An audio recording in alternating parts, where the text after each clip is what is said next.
Welcome to Choice Classic Radio. Like us on Facebook, subscribe to us on YouTube, and help keep this show alive by donating at choiceclassicradio.com. For more of your favorite old-time radio shows, join us on our companion podcast, Choice Classic Radio Detectives, where we bring to you tales from the greatest detective shows the golden age of radio had to offer.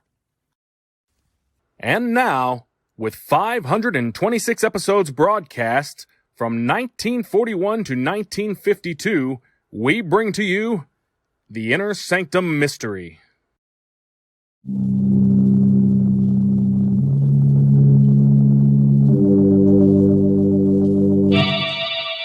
Lipton Tea and Lipton Soup present Inner Sanctum Mysteries, starring Lee Bowman.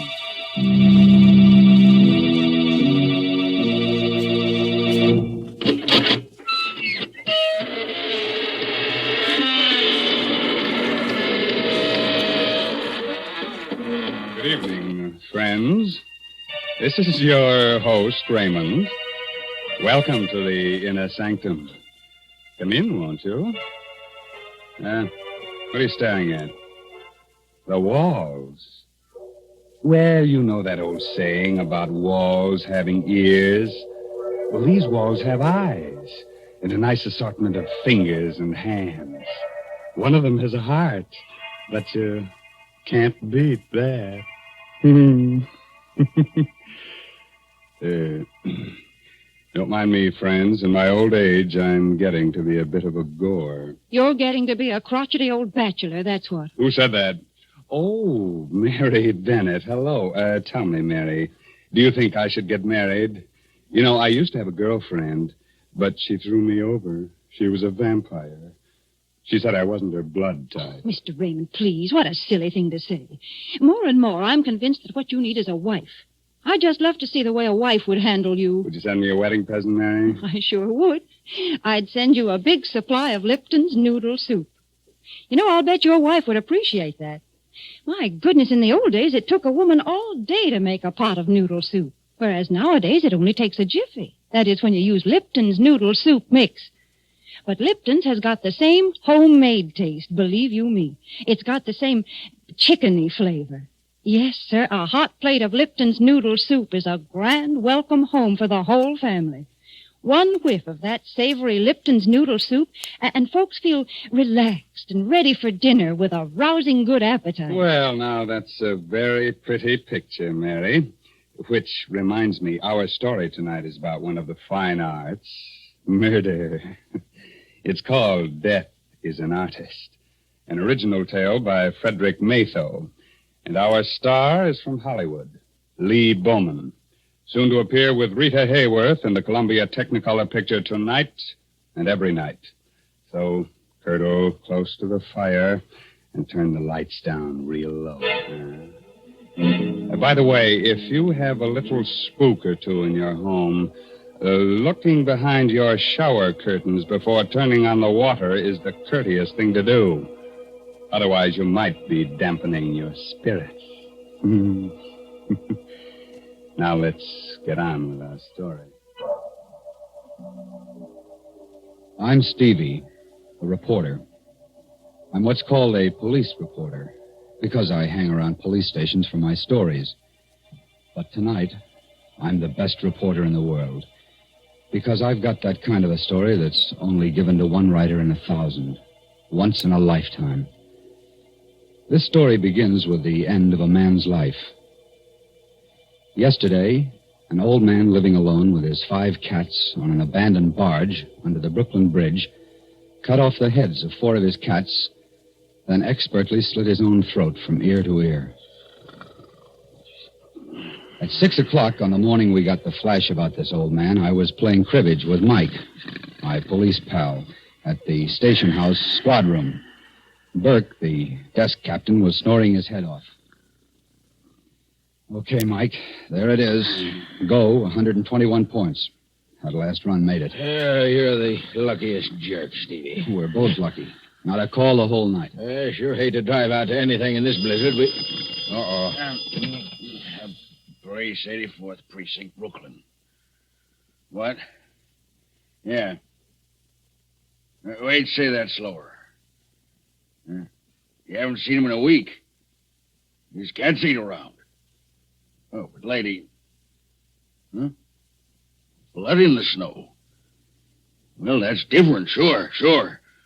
Yeah, okay, thanks. What's up, Captain? Some dame passes an old barge down the foot of the bridge on her way to work every day. Says an old bum lives there with his cats. Don't tell me I gotta rescue a cat now. No, this coot talks to her real polite every morning. But she ain't seen him in a week. Today she goes to look close like and finds blood in the snow near the door. So we go see. Well, probably went south for the winter. Coming along, Stevie? Yeah, but I don't like it. Burke mentioned cats, and I hate cats. And I hate people who keep cats.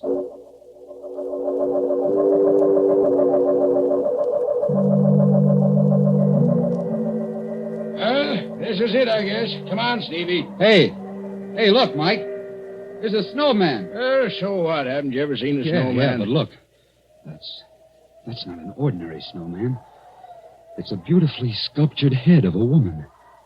Made out of snow. Ah, come on. It's cold. Let's get inside this scow here. Hey, open up. Open up there. Open up inside. There is blood out here, Mike. Look. See? Here's where the woman's footprints stop. Okay, Sherlock. Help me bust this door.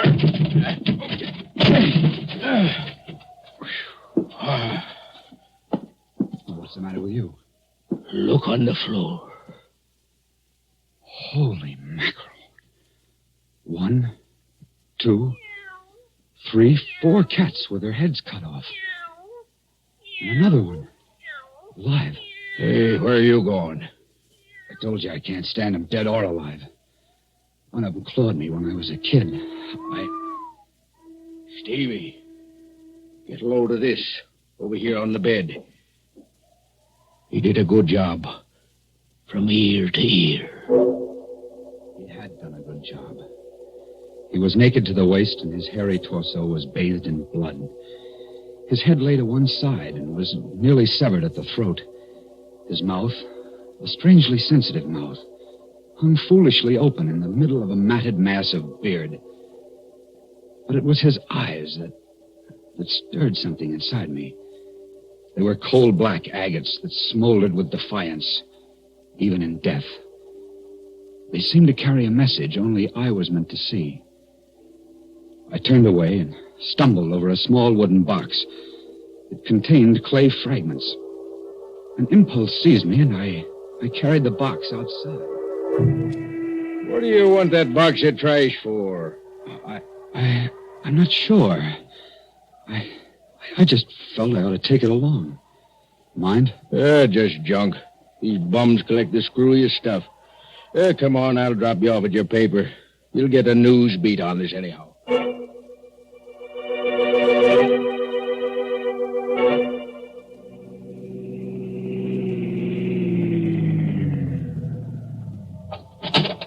Okay, Mike.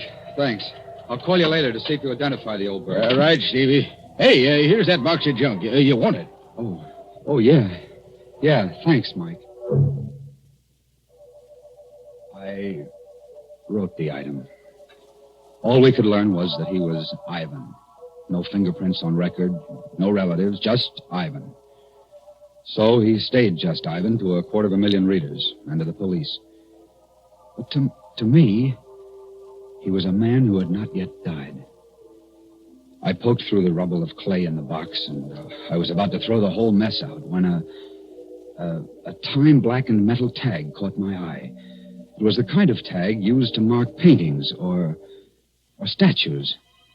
It read, Agatha, January 2nd, 1924. 20 years ago, today.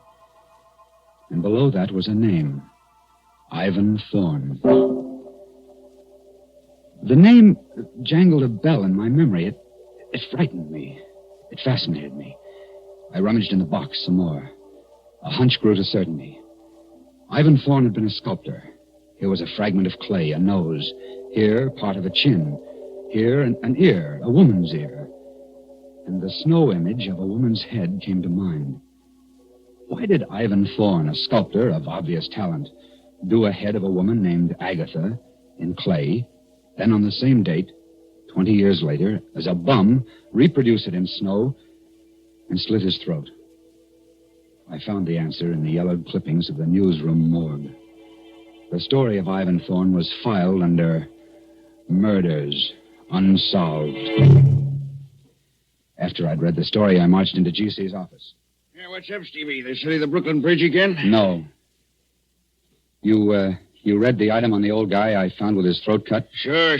Cut off his cat's heads, then his own, unidentified. Good item. I know who he is.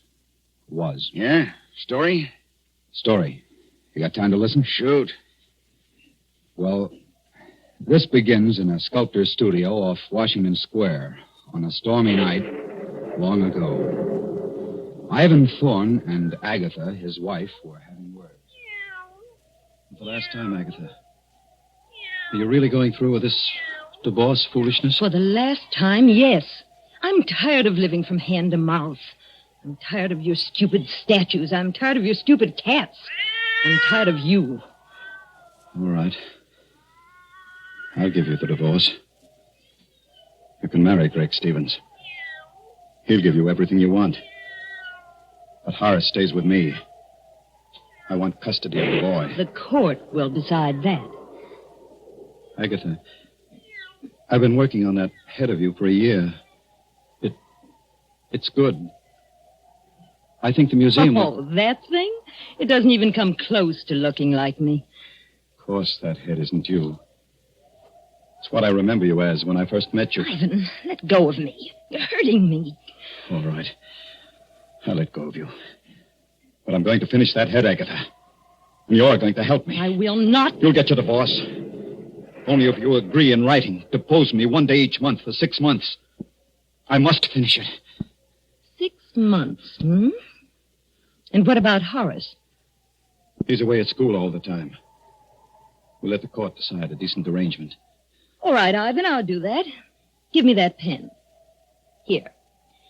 I, Agatha Thorne, agree to pose for a sculptured head by Ivan Thorne on the first day of each month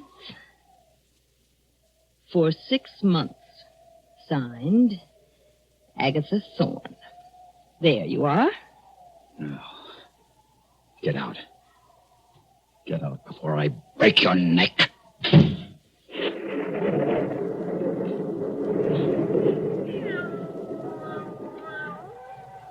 She's gone. She's gone. But I'll see her again. 6 more times. That's all I need. 6 more times.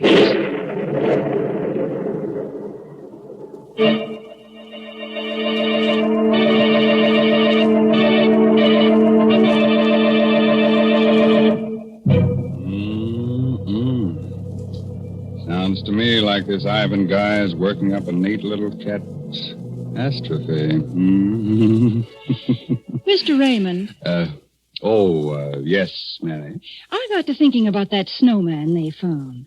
Did you ever make a snowman? Oh, sure, and I cut off his head for a souvenir. Kept it in the icebox over the summer. You're teasing me, Mr. Raymond. But you know, when I was a child, we used to spend all afternoon making a snowman.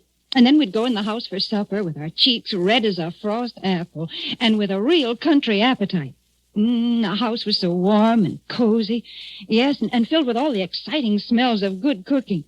You know how children are. They play in the snow and then come in ready to eat you out of house and home.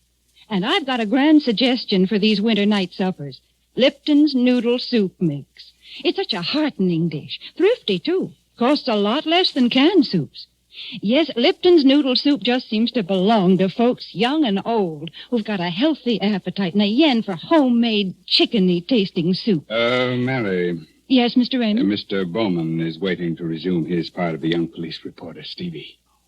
That's right. You remember, Stevie told his editor that Ivan was divorced by his wife, Agatha, 20 years ago, and how the events that followed turned the sculptor into the tired old bum he was when he slit his throat under the Brooklyn Bridge.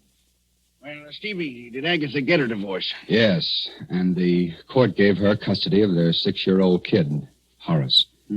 She married Greg Stevens, and according to these clippings, she kept her agreement with Thorne.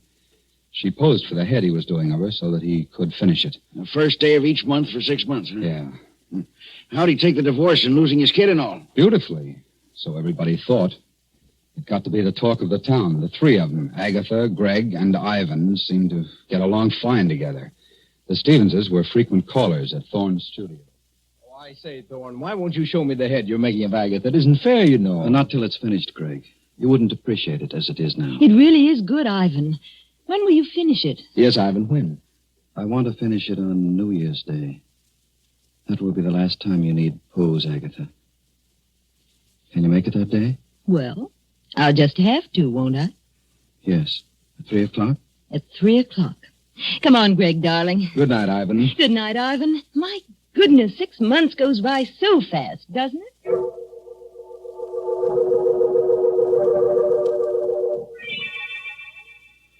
Six months. I gave them 6 months. Monday it's over. Monday is the last day she poses for me. Monday I'll finish that head.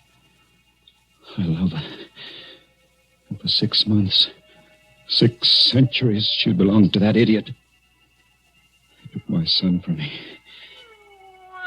You can't hear me, Agatha. Can you? This is you and Clay. You can't hear me. Everybody thinks it's wonderful that Ivan Thorne is such a good sport about it. I fooled them all. I fooled you. Yes.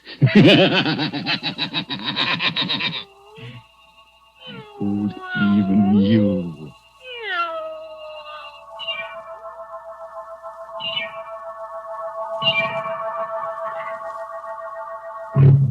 Then he really was out of his mind, Stevie, this Ivan guy. Sure, but with a madman's cunning, he disguised it well. At that point, only his cats knew it, I guess. Well, what happened then? New Year's Day, 1924, was a howling wintry day. Neighbors later testified to seeing Ivan's massive frame, coat flailing open in the wind, arms loaded with groceries, eyes staring, unblinking, as he turned into his building. It was the last time they saw him.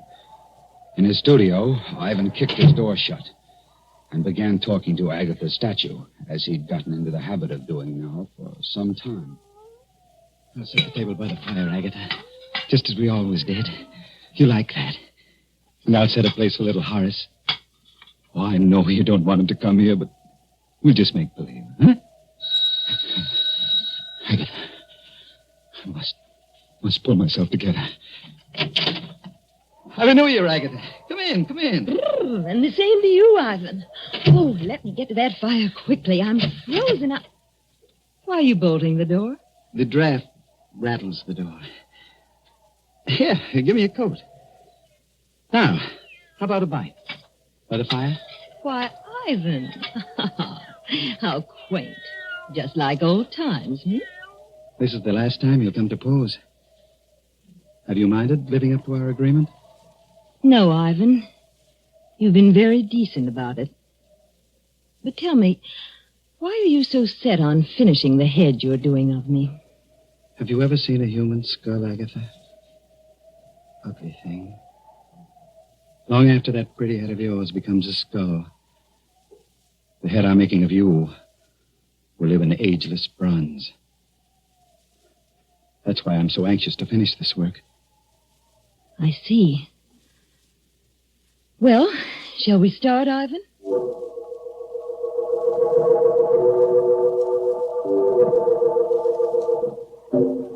Ivan, you're not working. You're just staring at me. I'm studying the line of your neck, darling. It eludes me. Well, hurry, please. I've sat here for 2 hours now. I'm tired. I'll be finished soon. Then you can rest, darling. Then you can rest. Ivan, You're looking at me as though you... Ivan. You've moved your head again, darling. Here, let me show you. There. So. Just like this. Don't move, Agatha. My fingers are loose on your throat. But in a split second, I can sink them into you tight. Like this. I've loved you more in these few months you've been away from me than I ever did before. I'll always love you. But if I can't have you, no one else can. Ivan, you're mad. You can't. I gave you 6 months with that fool because I wasn't sure. I thought I could get over losing you and the boy. But I can't. We all thought you were... Resigned. No. But even now, I don't know if I want to kill you, Agatha. I'm not sure. No, you don't. You know you don't. Think of ours. Your son. I am thinking of you, little fool. Oh, Greg. Greg, help me. Greg. You've got the nerve to speak his name here. Now. You want Gregory.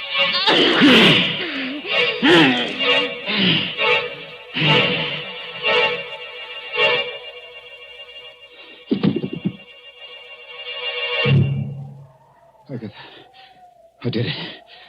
But you made me do it. How beautiful you are. Dead.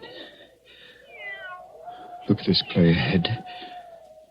Agatha, see, I was wrong. You're much more beautiful. I've changed my mind. I don't want fame. I don't want a statue. I want you. See, Agatha, I've broken it, smashed it. It's Greg Stevens who should die. He did all this to us. Yes. I'll go see Greg. That's it. But I must be careful now. I must make Greg suffer. Oh.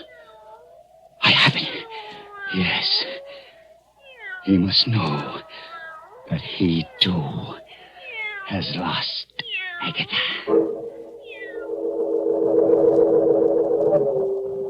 Wow, that's some yarn, Stevie. He actually strangled Agatha, huh? What happened then? He left his studio and called at the Stevens' house a little after 6. Greg Stevens and young Horace were the only ones there, except for the butler. He testified that Ivan quietly asked to see Stevens alone.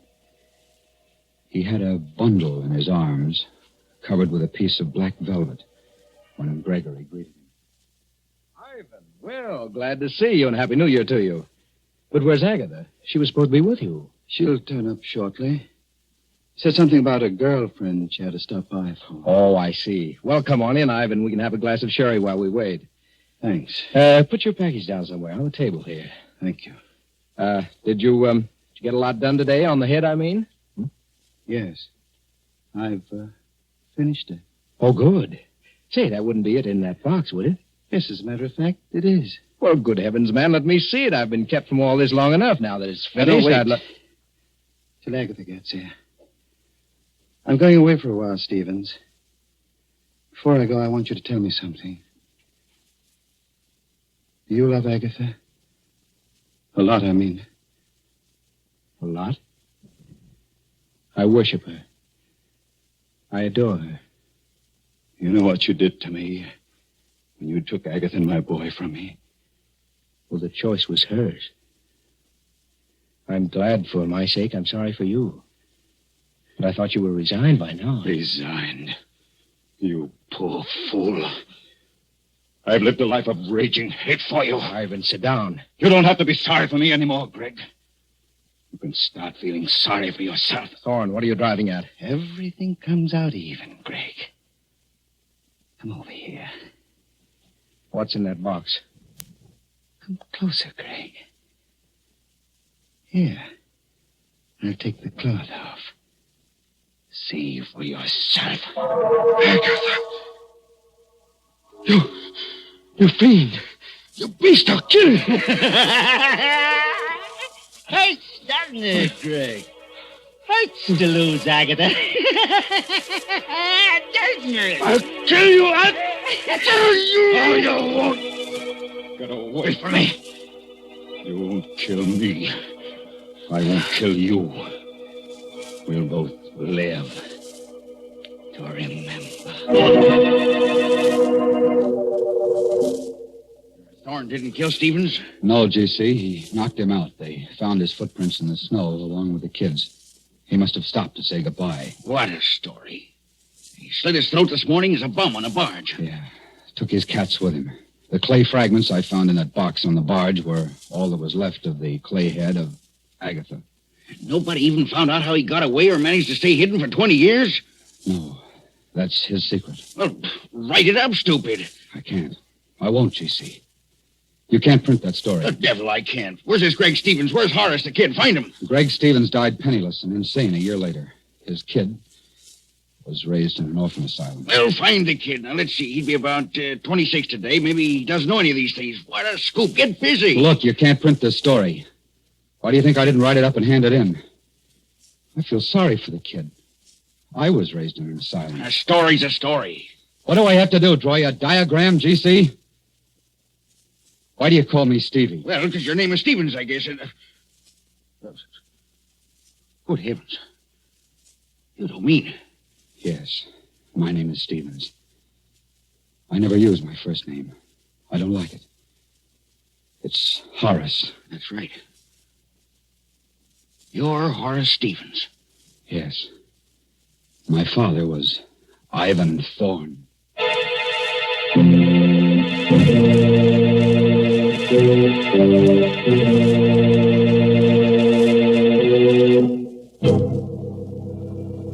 You have a little sculptor in your home. Better take his modeling away from him. Might grow up to be a bust.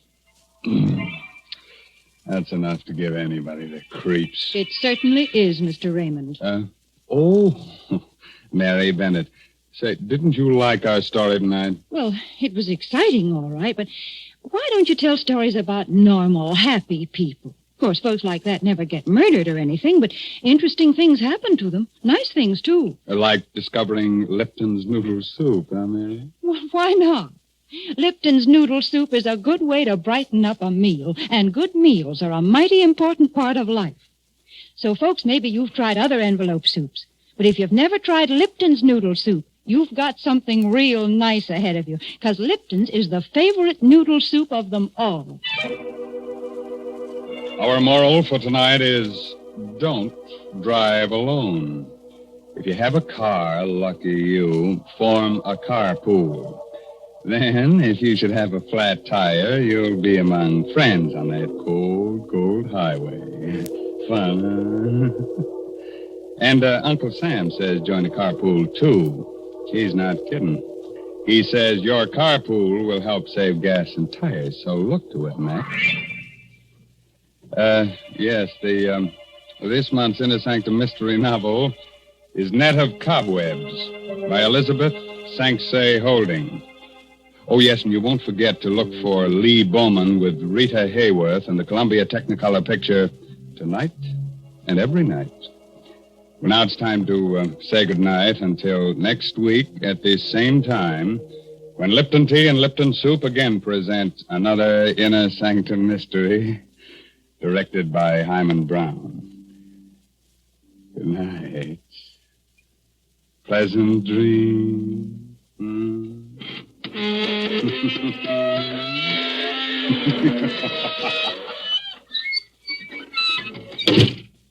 Folks, I got to thinking about wintertime, about snowmen and frost pictures on the windows, and about how cozy a house can be when there's a gale blowing outside. And then I got to thinking about Lipton tea, because a cup of Lipton's, the tea with that brisk flavor, really hits the spot. It's so cheerful and warming.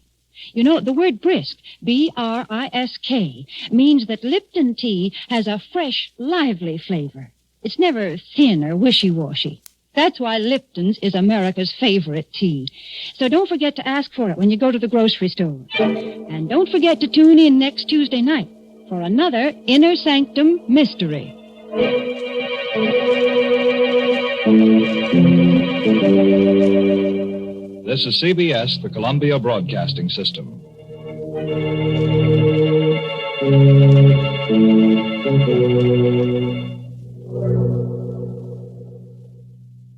That concludes today's episode. We'd like to thank you and remind you to donate at choiceclassicradio.com. Remember, your donations make episodes like this possible.